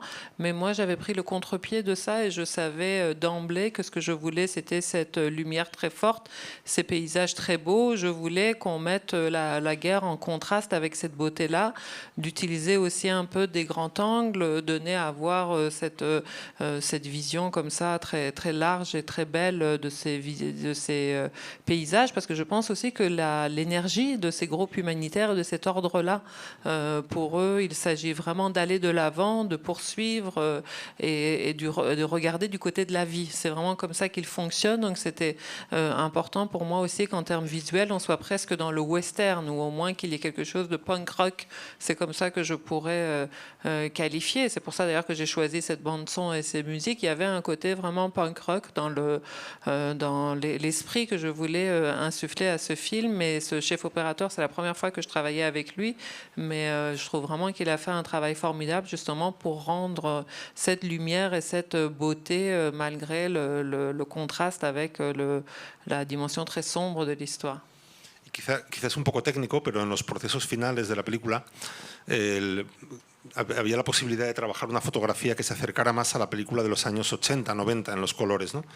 Yo tenía diapositivas de aquellos viajes y es un color de la película Agfa, ¿no? Que ya no se fabrica, que son unos colores diferentes, ¿no? Más cian. Y era interesante, pero tenía un problema, que es que igualaba las pieles de todos los personajes, ¿no? Todos parecían lo mismo, ¿no? Y para mí era muy importante que cada uno tuviera su color de piel, porque es una cosa muy sutil, pero realmente habla de quién es cada uno, ¿no? De cómo Mambrú tiene esta piel curtida porque está todo el día al sol trabajando en este trabajo tan duro, como Melanie tiene esta piel mucho más pálida, cuidada, acaba de empezar y es muy... Entonces evitamos eso precisamente para que sacrificamos una cierta estética, digamos, de la película, para que cada personaje tuviera, bueno, matices, ¿no? Y que fueran diferentes en su color de piel, ¿no? Ese tipo de detalles son importantes también, ¿no? Es muy técnico, pero me parece interesante. Et sur le plan technique, ce qui est intéressant, c'est qu'après, en post-production, à l'étalonnage, on aurait pu travailler pour donner un type d'image qui s'apparentait à davantage aux images des années 80-90, pour revenir vraiment aux images de l'époque, avec une colorimétrie qui ne se fait plus aujourd'hui, qui aurait permis d'avoir visuellement un aspect plus proche de l'époque, mais qui présentait un grand défaut pour moi, c'est qu'il homogénéisait et qu'il égalisait toutes les couleurs de peau. C'est-à-dire qu'ils avaient tous à peu près le même teint. Or pour moi, c'était très important d'avoir la peau de chacun. C'est pas un hasard. C'est Mambrú a cette peau tannée parce que lui, il a toujours, c'est un vieux loup. Il a travaillé dehors depuis de longues années, alors que le personnage de Sophie est comme ça, plus fragile, plus diaphane, plus fraîche. Elle vient de commencer. Donc, il n'était pas question d'effacer ces différences-là et de leur enlever leur peau, leur nuance à chacun. Et donc, on a renoncé à ce choix esthétique pour garder la vérité des peaux des personnages. C'est un peu technique, mais ça vous dit aussi le type de choix qu'on doit faire, même une fois que le film est tourné. Oui, alors, je reviens sur A Perfect Day. Moi, ce qui m'a intéressé, la question que je vous pose, c'est à propos de la liberté de... Je voudrais savoir quelle liberté vous laissez aux acteurs une fois qu'ils ont lu le scénario pour improviser peut-être eux-mêmes et en particulier pour tout ce qui est l'humour. Parce que je voudrais savoir si ils peuvent rajouter une touche personnelle d'humour à ce que vous avez écrit.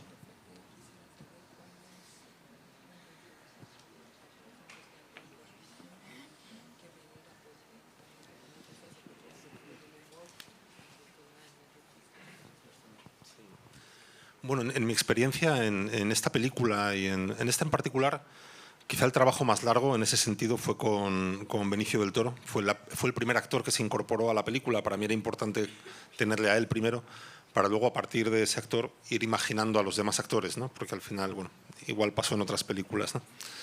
Entonces, con él tuve un proceso más largo de conversación sobre el guión y fue muy interesante el proceso. Fueron varias reuniones. Él traía algunas sugerencias, algunas siempre de una manera muy respetuosa, tengo que decir también, ¿no? Y fue un proceso que incorporé algunas cosas. Él, a diferencia de otros actores, hay veces que los actores quieren más texto, quieren más... y Benicio decía, quítame un poco de texto, hazlo más. Y bueno, a veces, porque él confía mucho también, ¿no? en la expresividad, ¿no? De manera que con él el proceso fue más quitar que añadir, ¿no? En fait, celui avec lequel j'ai le plus eu de travail en amont, j'ai eu l'occasion vraiment de développer quelque chose qui soit plus à quatre mains, ça a été Benicio, parce que c'est souvent ce qui arrive aussi, c'est que vous choisissez un acteur et en fonction du travail que vous entreprenez avec lui et de ce que vous commencez à créer, ça vous aide à choisir aussi les autres acteurs. Et là, en l'occurrence, ça a été Benicio, et donc on a eu comme ça de nombreuses séances de travail où on discutait ensemble du scénario, de son personnage. Et d'abord, il était toujours très respectueux. C'était toujours des suggestions qu'il faisait comme ça, assez timidement. Et là où il était très intéressant et très différent des autres acteurs, c'est que souvent les acteurs vous demandent plus de texte. Ils demandent à être plus présent, à dire plus de choses. Lui, au contraire, c'était toujours de moins. Il demandait, parce qu'il compte aussi beaucoup sur la dimension physique, sur son expressivité, plus que forcément sur le verbe, pour donner donner vie au personnage, et donc il demandait toujours qu'on lui enlève du texte. A mí me gusta mucho ensayar en las películas, ¿no? Y normalmente ese es el proceso. Por ejemplo, en Los lunes al sol o en El buen patrón con Javier Bardem hemos trabajado mucho en ensayos, ¿no? Y es un proceso muy interesante. Pero en Un día perfecto apenas pudimos, ¿no? Por la dificultad del reparto internacional, apenas les tuve juntos una semana antes de comenzar el rodaje, ¿no? De manera que apenas tuve una semana de ensayos, 3-4 días. Y esto para mí era más difícil porque cada día en el rodaje teníamos que poner en pie la escena, ¿no? De acuerdo a la propia escena y a un plan de la propuesta de trabajo que yo llevaba, y esa conversación, esa discusión se producía ahí, ¿no? Y tenía que ver casi siempre con lo físico, con los movimientos, ¿no? Y normalmente a veces traían alguna propuesta, algún que tenía que ver con los movimientos, con lo físico. La poníamos a prueba, trabajábamos la primera cuarta parte del día en eso, y a partir de ahí yo decidía con mi operador cómo rodarlo todo y ya nos poníamos a hacer la escena, ¿no? De manera que eran las primeras horas del día, las primeras 2 horas, la primera hora quizá, donde sometíamos a prueba el guión y quizá había algunos cambios pequeños, ¿no? Et moi, de façon générale, j'aime beaucoup répéter. C'est vraiment ma méthode de travail. J'aime prendre le temps en amont du tournage de répéter les scènes. Notamment, je l'ai beaucoup fait avec Javier, aussi bien dans Los lunes al sol que dans El buen patrón. Ça a été notre façon de travailler, de vraiment se rôder sur le texte et sur la mise en scène avant d'aller sur le plateau. Et là, sur A Perfect Day, en raison de cette distribution internationale, c'était impossible. La disponibilité des uns et des autres ont fait que je les ai à peine eu une semaine avant le tournage. J'ai peut-être eu 3-4 jours avec eux avant qu'on commence à tourner, ce qui fait que ce travail de mise en place et de préparation, on ne pouvait faire qu'au jour le jour. C'est-à-dire chaque jour, non seulement on avait le plan de travail des plans qu'on allait tourner cette journée-là, mais au début, on devait voler 1 heure ou 2 heures pour ensemble voir un peu comment on voulait mettre en place ces scènes, et notamment dans les mouvements. C'était beaucoup dans les déplacements, dans les mouvements, dans les corps, que on réfléchissait à la façon dont on pouvait préparer les scènes. Et donc là, il y avait en effet des propositions, des petites modifications. Il n'y a pas eu de grande improvisation ou de grandes modifications, mais il y avait des propositions des acteurs qui pouvaient être intégrés avant qu'on se lance dans le tournage des plans du jour. No, iba a decir también que yo vengo del guión. Yo soy un guionista que un día empezó a dirigir, de manera que, sobre todo en las primeras películas, no aceptaba muchos cambios en el guión, ¿no? O sea, el guión para mí era Los lunes al sol, ¿no? Javier siempre me tomaba el pelo con esto, porque es verdad que me gustaba que los diálogos estaban muy trabajados, muy escritos, y eso ha cambiado un poco, soy más abierto ahora, pero en mi experiencia también, pocas veces en mis películas, me pasa en Un día perfecto también, o en El buen patrón, que los diálogos cambian muy poco, ¿no? Pero porque tampoco el actor quiere cambiar los diálogos, ¿no? Son películas muy escritas también. Es muy difícil entrar ahí e improvisar, ¿no? Quizá puedes improvisar al final de una escena, ¿no? La dejo correr a ver a dónde van los personajes, ¿no? Pero dentro de la propia escena es difícil. Así que casi todas las aportaciones tienen mucho que ver con lo físico, con la manera en la que se mueven, en la puesta en escena también, ¿no? La manera en la que... Y ahí hay actores como, pienso en Javier otra vez, o Benicio, tienen muchos regalos que hacerte realmente, ¿no? Se atraen ideas muy buenas. En el caso de Un día perfecto, yo sé que las sugerencias de Benicio, sobre todo en lo físico, ¿no? Han mejorado la película mucho, ¿no? La película es mucho mejor gracias a sus aportaciones, ¿no? Et il faut dire quand même que je suis un réalisateur à scénario. Je suis d'abord un scénariste qui un jour s'est mis à tourner des films. Donc je m'accroche un peu à mon scénario. Je ne le laisse pas tellement se transformer ou modifier. Et dans Los lunes al sol, Javier me taquinait beaucoup sur ça, où il disait il n'y a pas moyen de changer une virgule à tes dialogues. Maintenant, je me suis un peu assouplie. Je veux bien un peu plus faire les modifications, mais je dois reconnaître que les acteurs ne proposent pas tellement de modifications non plus, parce que c'est l'architecture de mes scénarios. Ce sont des scènes très écrites, des dialogues très écrits. Éventuellement, ce que je peux faire, c'est laisser tourner un peu à la fin des séquences, ne pas couper et voir ce qu'ils peuvent me proposer une fois qu'une scène se termine. Mais au milieu du scène, au milieu des dialogues, souvent, c'est des choses assez précisément écrites qui font que les acteurs jouent le jeu et ne modifient pas tellement. Mais dans la physicalité, dans les mouvements, talent aussi dans la mise en scène. Un acteur comme Javier Bardem ou comme Benicio del Toro peuvent vraiment apporter des choses. Ce sont des acteurs qui vous font des cadeaux incroyables devant la caméra. Et dans A Perfect Day, Benicio en a beaucoup fait, mais c'est par sa présence physique surtout, plus que par de l'improvisation de dialogue.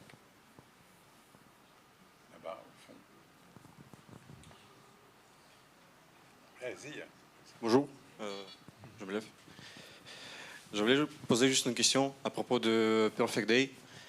Encore une question. Et ce qui m'intéresse, comment vous travaillez avec le film qui est en anglais en fait? Parce que vous êtes de Madrid. Et est-ce que vous avez trouvé des difficultés particulières pendant de travailler pour ce film-là? Est-ce que pour vous c'est une expérience particulière de travailler avec un film en anglais? Comment ça marche en fait? Bueno, era una dificultad añadida, ¿no? Es verdad que... Pero es cierto que al final, bueno, por ejemplo, en el caso de Benicio, él habla español, es puertorriqueño, con lo cual con él podía entenderme bien en español, ¿no? Y con el resto de los actores, bueno, creo que mi inglés es lo suficientemente, no es maravilloso, pero sí me puedo entender con los actores, ¿no? También sobre todo cuando algunos de ellos no son norteamericanos, ¿no? Es el caso de Melanie o el caso de el actor bosnio, ¿no? Siempre es más sencillo, ¿no? Cuando somos... Es lo que pasa en los equipos de trabajo humanitario. Al final, cuando yo he estado con ellos, son 8 personas, 9, y son de todos los países, ¿no? Hay una persona francesa, uno ruso, uno italiano, 2 españoles, 2... Y se entienden todos en inglés, ¿no? Dicen que es el idioma de las guerras, ¿no? De los conflictos bélicos, ¿no?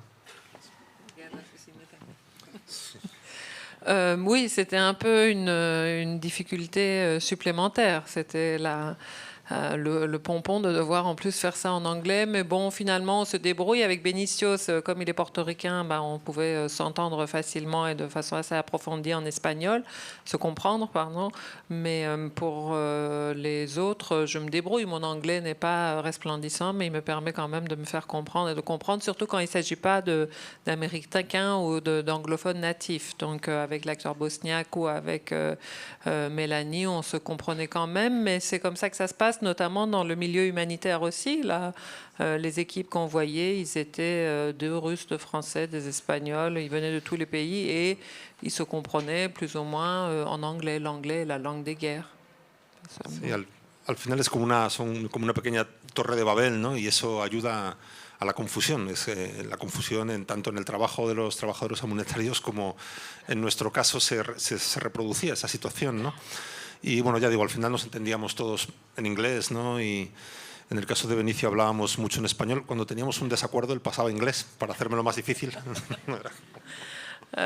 Donc c'est une tour de Babel où évidemment la question des langues ajoute à la confusion, mais dans le monde humanitaire comme dans le cinéma, c'est comme ça, tout le monde se débrouille avec un anglais véhiculaire, mais en faisant comme on peut. Bon, on se comprenait en général en anglais. Avec Benicio, on se parlait espagnol tant que ça marchait bien. Dès qu'il y avait le moindre désaccord, il passait à l'anglais pour me rendre la tâche plus difficile. Tenía ventaja, entonces... Évidemment, il prenait le dessus. Y bueno, y así es. Quizá lo que más me preocupaba era identificar la verdad de una interpretación en un idioma que no fuera el mío, ¿no? Eso sí me preocupaba más, ¿no? Voy a ser capaz de discernir si hay verdad en una interpretación de un actor bosnio, incluso hablando en su idioma, en bosnio, que no entiendo, ¿no? Eso me preocupaba más. Y sí sentí y entendí muy rápido que lo comprendes perfectamente, ¿no? Porque la verdad de un actor está en la mirada, sobre todo está en los ojos, y en otros lugares que hacen que sepas si lo que está haciendo para ti es creíble, es verdadero, ¿no? O no lo es, ¿no? Eso era lo que más me importaba, no tanto la comunicación, ¿no? Y creo que comprendí que sí, que es así que funciona, ¿no?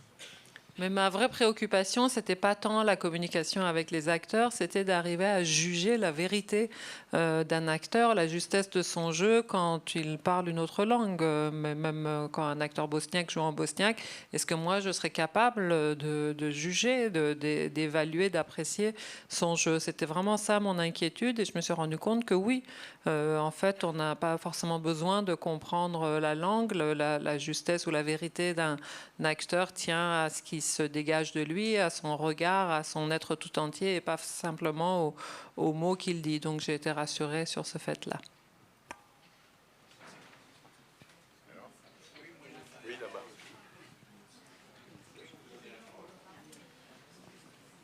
chacun son tour, il y a encore une demi-heure. Gardez votre calme.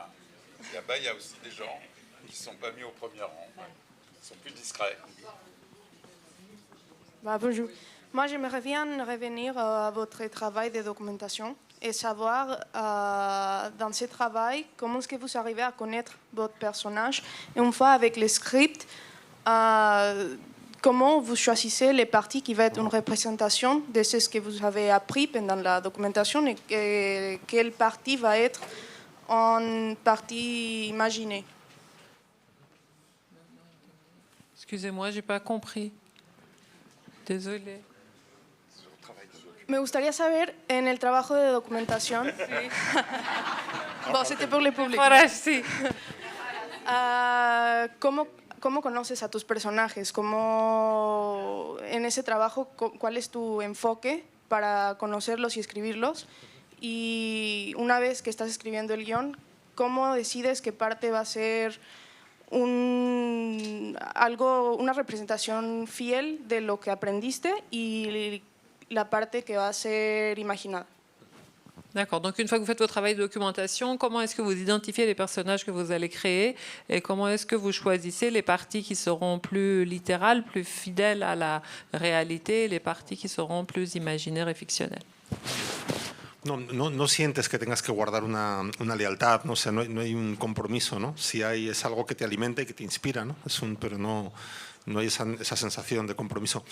¿Y en qué momento empieza? Pues yo creo que lo decía un poco antes, he hablado de esto al principio, es que normalmente cuando empiezo a abordar la documentación de una película ya tengo bastante, es decir, ya tengo el punto de partida, la historia, a veces incluso un primer tratamiento, que es como un borrador muy básico todavía de guión, ¿no? Entonces es cuando empiezo a hacer el trabajo de documentación, ¿no?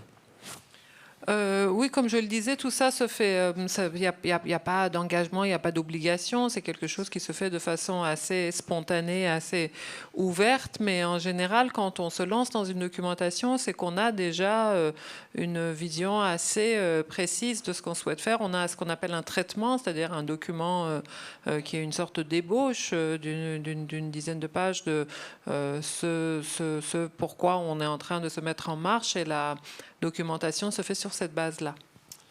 Sí, porque también la documentación puede ser tan amplio el terreno que también puede confundirte mucho, ¿no? Es decir, y es de manera que quiero tener ya el trabajo iniciado, un poco avanzado, y ahí es donde, en el momento que creo que es bueno, comienzo ese trabajo y lo que hace es enriquecerlo. A veces te cambia la visión sobre algunas cosas, sí pueden llegar a surgir personajes nuevos, ¿no? Complementas los que ya tienes o los mejoras, como explicaba antes, ¿no? En el caso de los mercenarios misioneros marcianos, ¿no?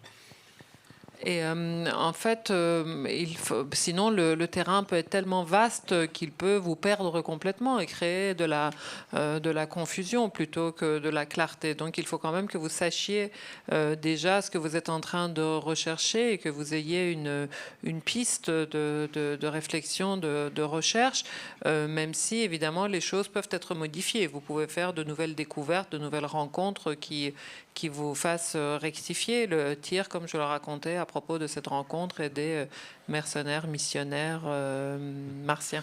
Y hay una cosa muy importante que yo creo que adquiero en la documentación, que es una cosa que a veces cuando se habla de escritura de guión no se habla mucho de eso, ¿no? Los actores hablan más de eso, que es la emoción, ¿no? A la hora de escribir un guión, los actores trabajan con la emoción, los escritores no siempre, ¿no? A veces los escritores trabajamos más con plantillas, con estructuras, con actos, con cosas que son muy técnicas, ¿no? Y nos olvidamos más de esa otra parte de la emoción, ¿no? Entonces el trabajo de documentación a mí me ha servido muchas veces para que la emoción de esas personas que han vivido situaciones parecidas a las que describes llegue hasta el guión, llegue hasta los personajes, incluso llegue hasta el rodaje, ¿no? Es decir, para mí muchas veces cuando estoy rodando la película es importante saber que, o eso contaba antes, ¿no? O que visiten el rodaje o simplemente tener el recuerdo, algo que puedo compartir con los actores muchas veces, ¿no? Yo a los actores les cuento muchas cosas de la documentación, ¿no? A veces tengo algún vídeo que les puedo mostrar y a veces simplemente se lo explico, ¿no? Y es muy útil que eso llegue primero a la escritura y después al rodaje, ¿no? Muy útil, sí. Et une dimension aussi très précieuse de cette documentation, c'est la dimension de l'émotion. Ça, c'est quelque chose dont on ne parle pas beaucoup au stade de l'écriture et les scénaristes n'ont pas l'habitude de manier ce matériau-là. C'est plutôt pour les acteurs qu'on parle de la recherche et de l'atteinte de l'émotion. Les scénaristes sont plus dans le fait de faire des plans, de construire des arcs, les techniques de l'écriture. Or, ça me semble très important aussi de précisément puiser dans cette recherche, dans cette documentation, dans les personnes réelles qui ont vécu les éléments dont vous voulez nourrir votre récit, l'émotion pour vous, avoir ressenti cette vibration-là et pouvoir la transmettre aussi jusqu'au moment du tournage. Moi, très souvent, au moment du tournage, je parle aux acteurs des choses que j'ai entendues, que m'ont transmis les personnes au moment de la documentation. Je peux même leur montrer des vidéos, mais c'est très important en fait que ce soit ce fil conducteur de cette chose que vous recueillez, qu'on vous transmet au moment de la recherche et de la documentation, de la voir jusqu'au tournage et finalement arriver à le transmettre aux acteurs. Y creo que es un proceso del que cada vez he ido entendiendo mejor para qué me sirve, ¿no? Y esto es desde los lunes al sol hasta hoy, ¿no? Y cada vez lo entiendo mejor, entonces cada vez lo utilizo más en ese aspecto, ¿no? Por ejemplo, ahora en un proyecto que estoy escribiendo y que espero... Algunas de las personas que me han contado, que me han ayudado en el proceso de documentación, yo soy ya muy consciente de que les quiero en rodaje, ¿no? Quiero que vengan al rodaje y muchas veces, incluso durante la escritura o desde el rodaje, les llamo y les digo, cuéntame aquello otra vez, ¿no? Y me vuelven a contar algo que para ellos es importante y cuando cuelgo el teléfono sé que estoy listo para escribirlo, ¿no? Porque me lo han regalado, ¿no? Y la parte emocional es importante, ¿no? Entonces es algo, digamos que cada vez yo voy entendiendo mejor mi proceso y lo voy usando de una manera más, más neta, ¿no? Más clara.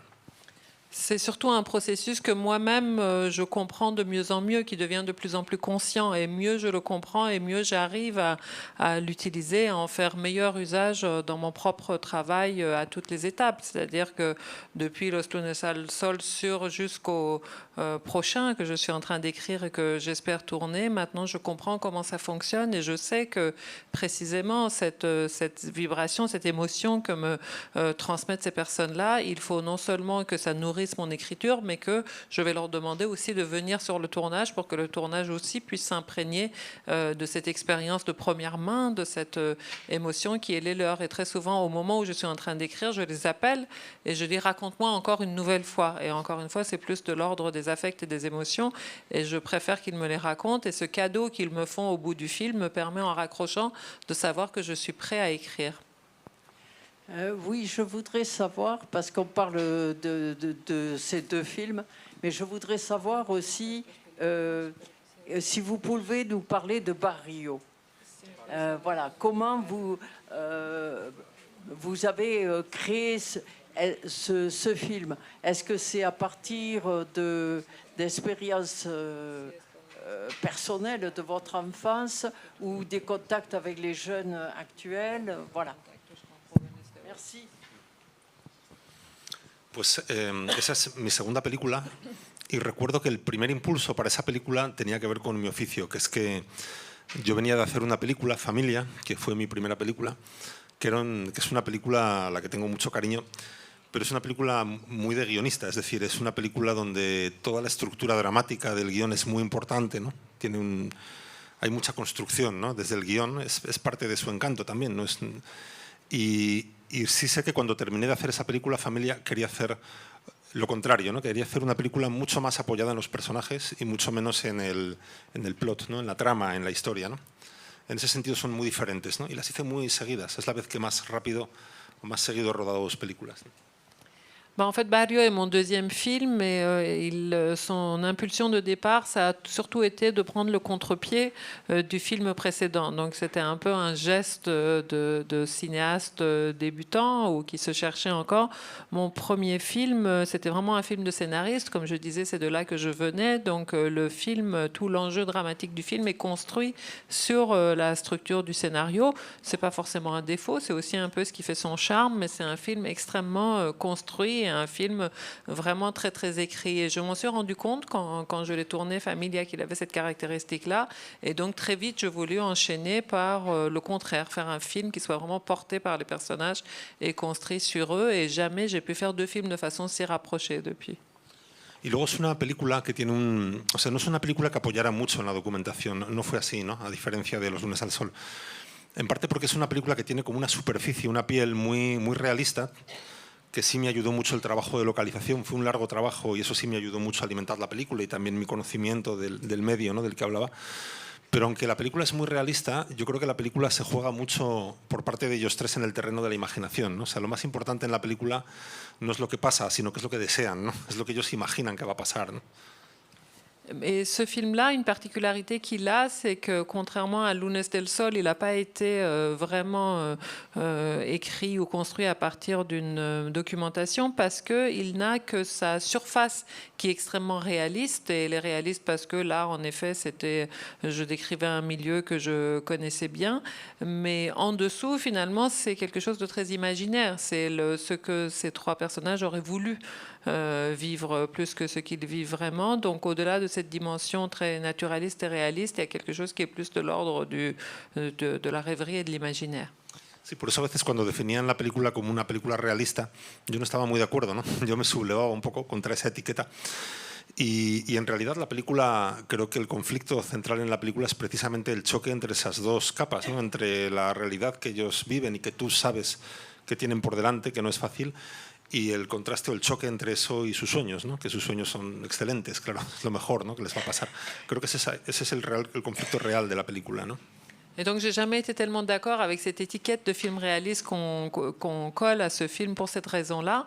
Et je pense que vraiment le conflit, tout l'enjeu du film, ce qui le rend intéressant, c'est ce grand écart, c'est ce choc entre la réalité plutôt âpre qu'ils vivent et qui les attend, et puis ces magnifiques rêves qu'ils tissent et qui est l'autre pôle du film. Por ejemplo, ahí están soñando con asaltar un furgón blindado, ¿no? En ese momento dicen, eso está lleno de dinero, ¿no? No tienen media posibilidad, claro. Par exemple, là, on rêve d'un fourgon blindé plein de billets. Y bueno, entonces quería que contaba esto para explicar que realmente esa parte, que para mí es la más importante de los personajes, que es sus sueños, sus deseos, están muy alimentada de, pues claro, de los pues, personales, de muchos amigos míos, al final en eso todos somos iguales, ¿no? Es decir, estés en un barrio o en otro hay algo en común, ¿no? En ese momento que es la adolescencia, donde uno imagina cómo va a ser su vida, ¿no? Y en ese sentido hay mucho personal. La Estación Fantasma es algo personal, es un lugar del que hablábamos de pequeños y siempre mirábamos por las ventanillas del metro. Es decir, muchas experiencias propias sí han terminado en esa película, aunque el contexto de mi adolescencia no fuera el de ese barrio, ¿no? Et donc, même si moi, je n'ai pas grandi dans ce quartier-là et que ce n'est pas vraiment nourri de mon expérience propre, mais je pense que les rêves de l'adolescence se ressemblent où que l'on soit et quelle que soit l'expérience qu'on ait vécue. Et donc, ça s'est beaucoup nourri de mes propres projections, de mes propres désirs, ceux des amis. Et c'est ce terrain commun-là qui a nourri la partie qui, à mon sens, est la plus importante du film, qui est celle des désirs et des fantasmes. Monsieur au téléphone. Oui, une petite question sur les origines. Je ne sais pas si vous en avez déjà parlé, hein, mais la première fois qu'on a entendu parler de lui, de notre invité, c'était pour la deuxième venue à Montpellier de Querejeta, Elias Querejeta, pour son anniversaire. Et il avait amené avec lui un court-métrage, 6 courts-métrages, qui faisaient un film, dans lequel il nous avait dit, voilà, ça c'est mon don pour le Festival de Montpellier, c'est l'avenir du cinéma espagnol. Il ne s'était pas trompé en ce qui concerne Fernando. Fernando, c'est des questions que je voulais te poser, parce que moi j'étais toujours très amoureux de Elias Querejeta, parce que c'était vraiment un type formidable. Et quels étaient tes rapports avec lui? Parce que quand même, c'était un grand accoucheur de cinéastes. Il en a fait des films espagnols. Et la deuxième chose, on sait que dans le cinéma inspiré par Querejeta, notamment chez Saura, le rôle de la famille est très, très, très important. Est-ce qu'on peut considérer que ton premier film, Familia, est en même temps qui c'est une très belle histoire de réflexion sur le cinéma. Est-ce qu'on peut dire que c'est un monument au cinéma, d'adieu au cinéma de Querejeta? Bueno, mi relación con Elías era... Yo le tengo mucho cariño también a Elías, ¿no? Le tenía enorme cariño. Él produjo mi primer largometraje, ¿no? Mi primera película de largometraje, y siempre le estaré agradecido por eso, ¿no? Me dio esa oportunidad, ¿no? De hacer familia, mi primera película, ¿no? Si quieres. J'ai énormément de tendresse et d'amitié pour lui et il m'a permis de faire, il a produit ce premier long métrage, Familia, donc je lui saurai toujours gré de cela. En cuanto a esa película en concreto, es una película que escribí algunos años antes de conocer a Elías. Había escrito Un tratamiento, que es la película en 50 páginas, ¿no? Pero es una película, yo trabajaba como guionista, normalmente en la industria española, hacía guiones para otras productoras y en concreto ese guión, esa historia me gustaba mucho, creía que tenía... y entonces la guardé, ¿no? En vez de entregársela a otro director, dije, la voy a guardar en un cajón por si un día quiero dirigir, ¿no? Por si un día puedo dirigir. Et il se trouve que je travaillais déjà comme scénariste pour l'industrie espagnole, pour différentes sociétés de production. Et dans tous ces scénarios que j'écrivais, celui-là, quand même, j'avais d'abord un traitement d'une 50aine de pages. Et je me suis dit, celui-là, je l'aime bien. Je vais me le garder pour moi. Je le mets au fond d'un tiroir. Si un jour j'ai envie de tourner, ce sera ce film-là. Eran esos años en los que vi por primera vez una película de Ettore Scola, Macarroni. La siguiente que vi es una película que se llama La familia, de Ettore Scola, que es una película que también me gusta mucho y no tiene nada que ver, pero a la vez la disfrutaba y sentía que hay, ¿no? Pues un mundo en común también. Et c'est précisément dans ces années-là, comme je le disais, que j'ai découvert Macaroni d'Ettore Scola, suivi d'un autre film de Scola qui s'appelle La Familia, qui n'a rien à voir, mais qui là aussi est un film qui m'a beaucoup touché et marqué. Y unos años más tarde tuve pues la oportunidad de pasarle a Elías un guión y le envié ese guión de Familia con la suerte de que a él le gustó el guión y quiso producirla, ¿no? Como primera película. Et c'est quelques années plus tard que j'ai eu enfin la possibilité d'envoyer un scénario à Elias, et ça a été celui de Familia que j'ai ressorti du tiroir, et par chance il lui a plu, et donc il m'a permis de faire mon premier long métrage. Y a partir de ahí pues empezó una relación de años con varias películas, las 3 primeras, ¿no? Y donde también, en el caso de la tercera película, también coproducía con Jaume Roures, que está hoy aquí acompañándome, ¿no? Y esas 3 primeras películas fueron hechas en conversación con él, en discusión con Elías, porque para producir con Elías tenías que discutir mucho con él, pero eso lo hacía apasionante y muy interesante también, ¿no? Era un productor muy bueno, muy fuerte también. Y hay una cosa que has mencionado, que es esto de los cortometrajes. Yo una de las cosas que siempre he valorado más de Elías como productor es que él ha producido las primeras películas de Víctor Erice, no de Carlos Saura, pero sí de Gutiérrez Aragón, de algunos, de Moncho Armendáriz, de ¿cómo se llama también? De muchos grandes directores. Y él tuvo el ojo de decir, yo voy a hacer tu primera película, ¿no? Entonces él arriesgaba. Es decir, esto es una cosa... Es un concepto que hoy en la producción existe menos, ¿no? Las grandes plataformas, las grandes cadenas no les gusta arriesgar, ¿no? No arriesgan, quieren ir sobre seguro, ¿no?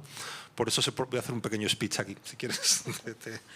Et donc, il a produit pas seulement mon premier film, mais mes 3 premiers films, et la troisième en coproduction avec Jaume, mon producteur qui est présent ici.